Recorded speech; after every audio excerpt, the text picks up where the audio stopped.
Voilà le préambule tel qu'il est rédigé. Alors, j'ai voulu vous lire ça intégralement pour que vous voyez. Parce que ce préambule énonce des messages forts et mobilisateurs en mettant l'accent sur des vertus essentielles. Tout a été dit, tout est dit. Déjà, quand vous lisez le préambule, vous savez déjà ce qui est contenu dans la Constitution. Alors, comme je vous ai parlé de 16 titres, 184 articles, 57 pages, on ne va pas lire ça dans une assemblée, c'est fastidieux. Mais bon, la question que tout le monde se pose, quels sont les éléments essentiels de cette Constitution? C'est ça qui fait le débat. C'est la première partie donc de ce que je vais essayer de vous expliquer. Et puis en deuxième partie, pourquoi voter cette Constitution? Et puis en conclusion, bon, je donnerai mon opinion sur cette Constitution. Alors, quelles sont les innovations pertinentes et j'allais dire importantes de cette nouvelle Constitution? Il est bien entendu évident que la Constitution de 2000, j'ai dit que c'était la Constitution de la haine exclusionniste, c'est vrai, mais il y a aussi des dispositions dans cette Constitution qui sont pertinentes. Donc on n'a pas fait table rase totalement de la Constitution de 2000. On a extirpé les dispositions confligènes et ce qui peut apparaître comme étant de nature à diviser les Ivoiriens. Ce sont tous ces éléments-là qui ont été exclus de la Constitution ancienne. Donc la nouvelle Constitution a également mis en place de nouvelles institutions. De nouvelles institutions. Au niveau de l'exécutif, vous avez entendu parler de la création d'un poste de vice-président. Ce n'est pas nouveau. Excellence le disait tout à l'heure, on était en aparté, et nous le savons tous. Le président, au feu de son temps, avait créé ce poste de vice-président dans la Constitution de 1960 ou 62, je ne sais rien, la date exacte. Mais le président, au feu, avait créé ce poste qui n'avait jamais été, qui n'a jamais fonctionné pour des raisons que lui seul savait. Donc après, il a fait une modification de la Constitution pour supprimer le poste de vice-président. Quand le président Bédié est arrivé au pouvoir en 1993, il avait lui aussi parlé de la création d'un poste de vice-président. Il n'a pas eu le temps de le faire et bon, vous savez, le coup d'État est passé par là. Donc, dans la nouvelle Constitution, le projet qui vous sera soumis le 30 octobre, parce que vous votez en France ici, vous allez voter, vous allez faire le référendum, c'est d'ailleurs pourquoi j'ai accepté de vous parler de cette Constitution. Donc, il y a le poste de vice-président. Pourquoi un poste de vice-président? Pourquoi un vice-président?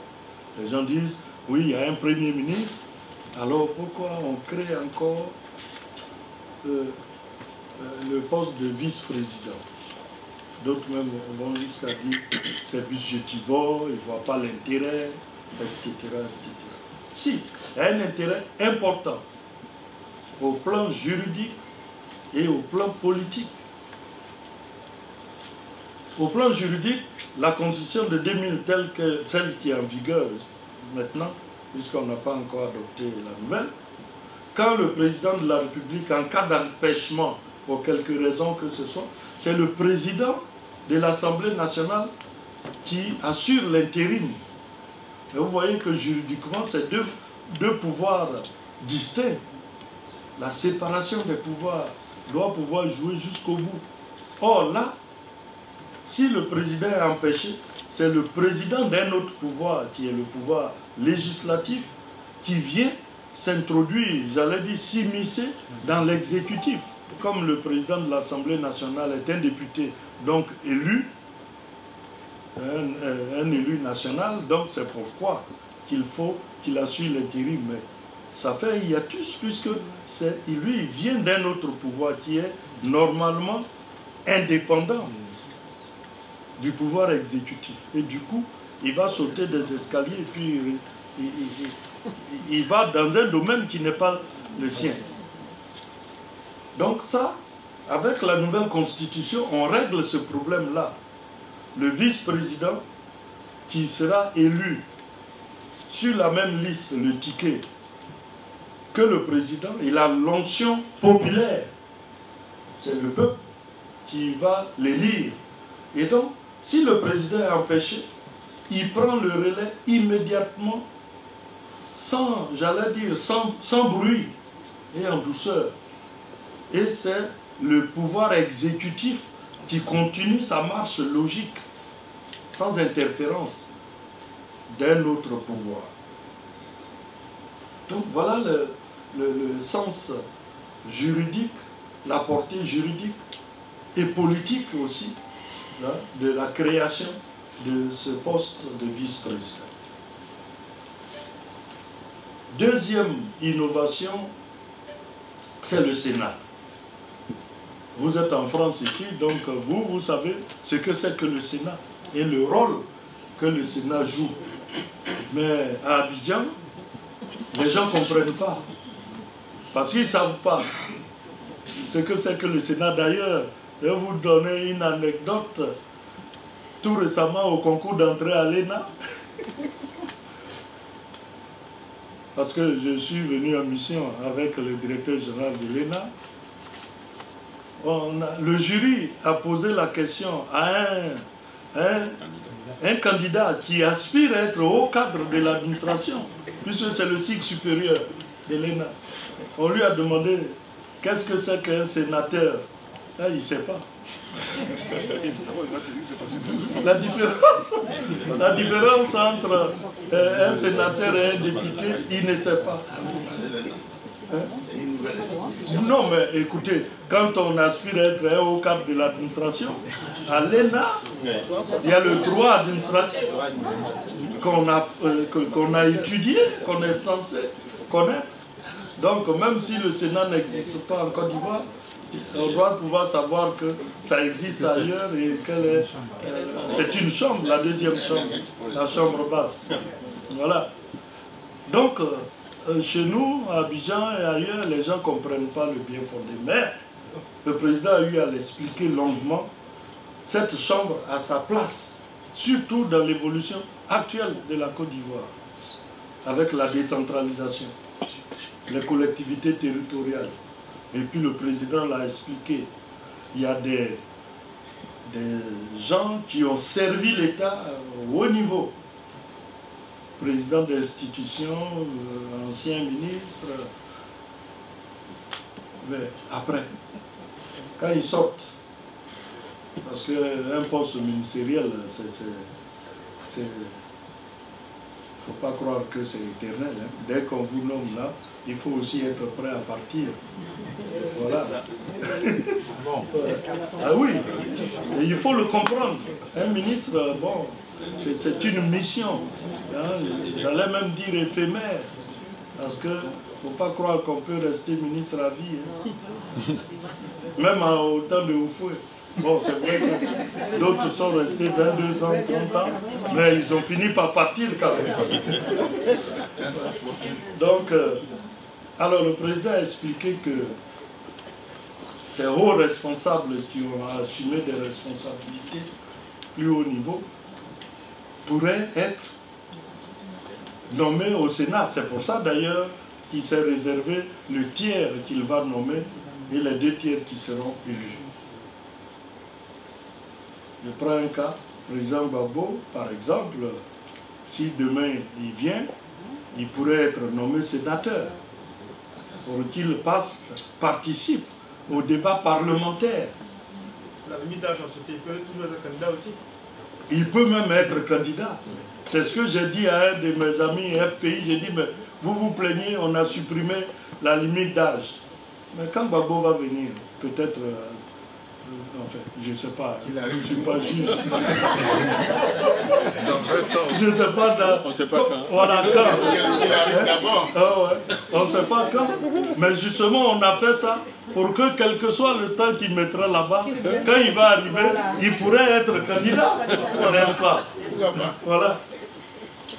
Donc, le Sénat, deuxième chambre, qui a sa raison d'être et son opportunité dans l'évolution parlementaire de notre pays. Il y a comme troisième innovation la Chambre des rois et chefs traditionnels. Ça, c'est une avancée, j'allais dire, merveilleuse. C'est le Ghana, pour nous qui sommes voisins, et j'allais dire même cousins. Ce sont nos cousins. Moi, j'ai un oncle maternel qui a été chef de canton au Ghana. Il a été chef de canton au Ghana. Hein? Non, non, non. Le demi-frère à ma mère, qui lui avait comme mère, la reine-mère d'un canton au Ghana. Donc, il a été chef de canton là-bas. Et donc, nous qui sommes voisins là-bas, nous savons l'importance de la chefferie. Et je crois que tous les Ivoiriens d'ailleurs sont unanimes sur ce plan-là. Que les Akans, de ce point de vue, sont organisés de telle sorte que le pouvoir n'est jamais vacant là-bas et la transmission du pouvoir s'est faite de manière tranquille parce que c'est déjà préétabli. Et c'est ce que le président a voulu faire en Côte d'Ivoire, que les chefs traditionnels, les rois, il y a les chefs un peu partout, hein, sauf chez nos cousins Bété, où bon, la notion de chef, ils ne connaissent même pas. Arrêtez de commenter quand ils parlent.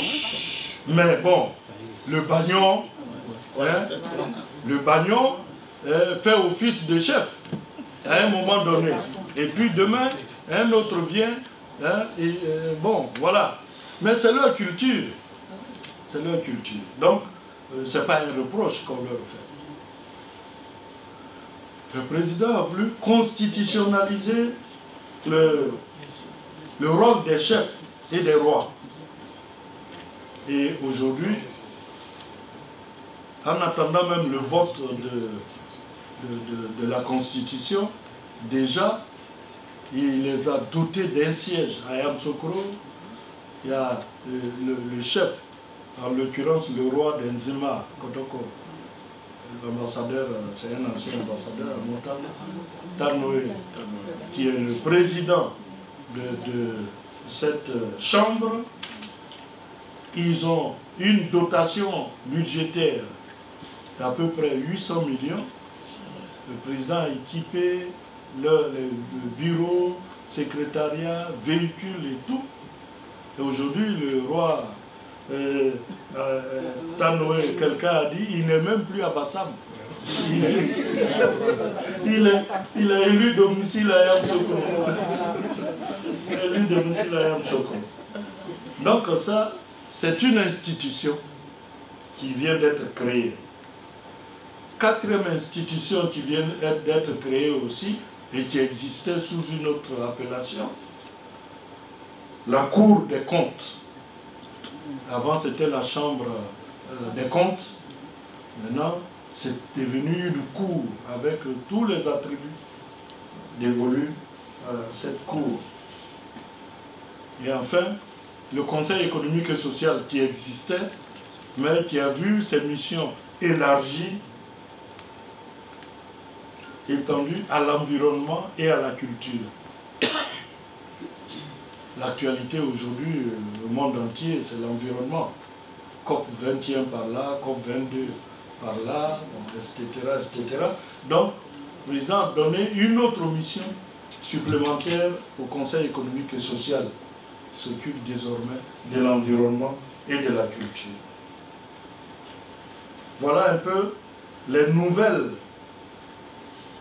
institutions qui sont créées par la nouvelle Constitution, qui a repris par exemple la Cour suprême, le Conseil constitutionnel. Tout ceci existe et maintenu. Bien. Donc je passe rapidement, bon après on va se prêter aux questions si vous en avez. Donc je passe rapidement sur donc, ces nouvelles institutions qui ont été créées. Maintenant, la deuxième partie de mon intervention. Pourquoi voter cette Constitution? Ça, c'est, j'allais dire, la campagne. Parce que pour aller voter, il faut d'abord comprendre pourquoi on doit voter. C'est ça la difficulté d'ailleurs de cette élection référendaire qui va arriver. Parce que là, il ne s'agit pas d'un individu. Il s'agit d'un document. Bon, ici à Paris, vous, il n'y a pas de problème. Vous savez ce que c'est qu'une constitution. Vous savez ce que c'est qu'un document. Pourquoi il faut voter. Vous, on n'a pas trop de difficultés à vous expliquer. Mais au village, mon oncle, qui est là-bas, qui s'en va à sa plantation tous les matins, il faut lui dire, tonton, va voter dimanche. Il dit, mais je vote quoi? C'est qui est candidat? Qui est candidat? Parce que d'habitude, quand il va voter, c'est des candidats en face, où les gens passent le soir et disent, bon, hein, mon frère ou tonton, demain il faut me voter. Il dit, bon, paye ma bouteille de vin. Or là, c'est un document. Mais lui, à la limite, il dira, mais il n'a que foutre de votre document. Voilà. Donc il faut aller lui expliquer, leur expliquer. Et c'est la difficulté que nous avons et c'est pourquoi le président a mis tout le gouvernement en mission à partir du 22 pour aller sur le terrain, expliquer lui-même. Il lance la campagne référendaire le samedi 22 à Abidjan et le 27, je crois, à Boaké, lui-même, avec le président Bédié. Ils seront sur le terrain. Parce que, pourquoi voter cette constitution? D'abord, il faut la voter massivement parce que ça nous amène à la Troisième République. Avec la nouvelle constitution, nous arrivons à la Troisième République. La Côte d'Ivoire est l'un des pays dans notre sous-région, en tout cas en Afrique de l'Ouest, qui est, de ce point de vue, trop conservatrice. Au Burkina, je crois qu'ils sont à leur 5e République, hein, Excellence, qui avait fait le Burkina. Le Niger, 3 ou 4e République, bon, ainsi de suite. Le monde évolue, donc les pays aussi doivent évoluer et de ce point de vue juridique, ils doivent évoluer, doivent être dynamiques. Nous, on a été trop statiques. Bon, ça se comprend, c'était la période du président Oufoué, 40 ans, ils n'ont pas bougé. Bon, mais maintenant le monde évolue, ça va vite. Donc il faut qu'on s'adapte. La nouvelle constitution qui est dans le contexte actuel de l'émergence doit nous amener à la Troisième République. Et c'est pourquoi l'une des raisons pour lesquelles il faut voter cette constitution. La deuxième raison pour voter cette constitution, Ando l'a dit dans son intervention, j'ai noté, pour assurer la stabilité de la Côte d'Ivoire. La stabilité. Parce que le président Ouattara n'a pas fait cette constitution pour lui. Lui, il finit en 2020 son mandat, il s'en va. Ça, je peux vous le dire ici, parce que les gens sont en train de faire des amalgames, des choses, des informations intoxiquées, que comme on va rentrer dans la Troisième République, ça dit que ça efface la limitation, les 2 mandats que la Constitution actuelle dit. Le président est élu et il est rééligible une fois. Et ils disent, avec la nouvelle Constitution, c'est une nouvelle République, la troisième. Donc, c'est considéré que les 2 mandats-là ne comptent plus. Tout ça pour intoxiquer. Le président est dans sa logique. Il le dit à chaque fois qu'on est en conseil. Les gars, vous savez, il me reste 4 ans. Il faut que je fasse le maximum des engagements que j'ai pris. Et c'est un homme de parole. C'est un homme de parole. Et je peux le dire ici, si ça peut rassurer tout le monde, le président Ouattara ne sera pas candidat en 2020. Il a dit encore avant-hier, la semaine dernière, parce que d'autres aussi ont dit, ah mais donc avec la nouvelle constitution, le président Bédié aussi va revenir.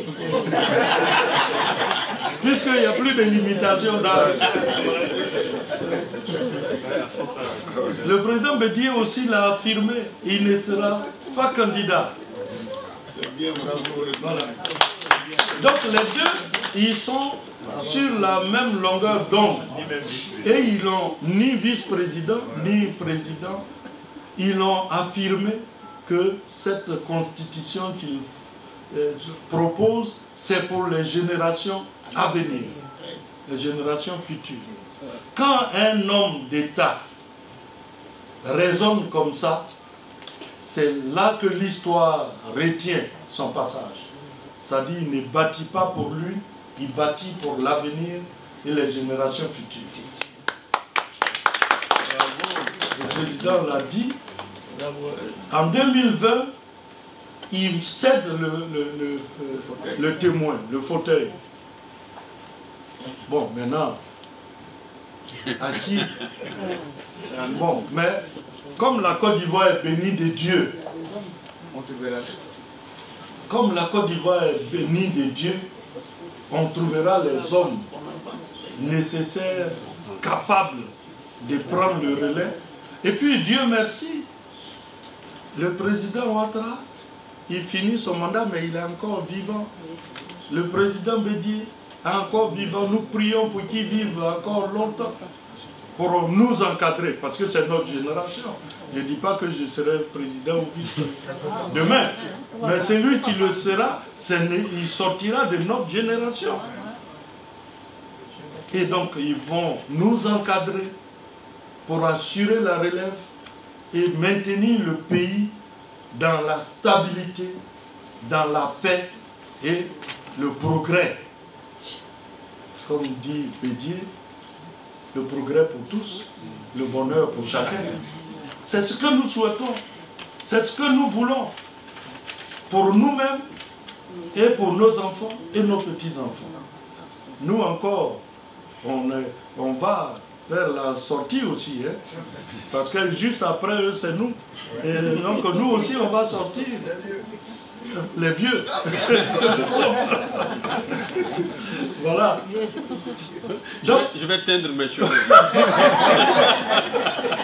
Voilà. Donc, on travaille pour nos enfants et pour nos petits-enfants.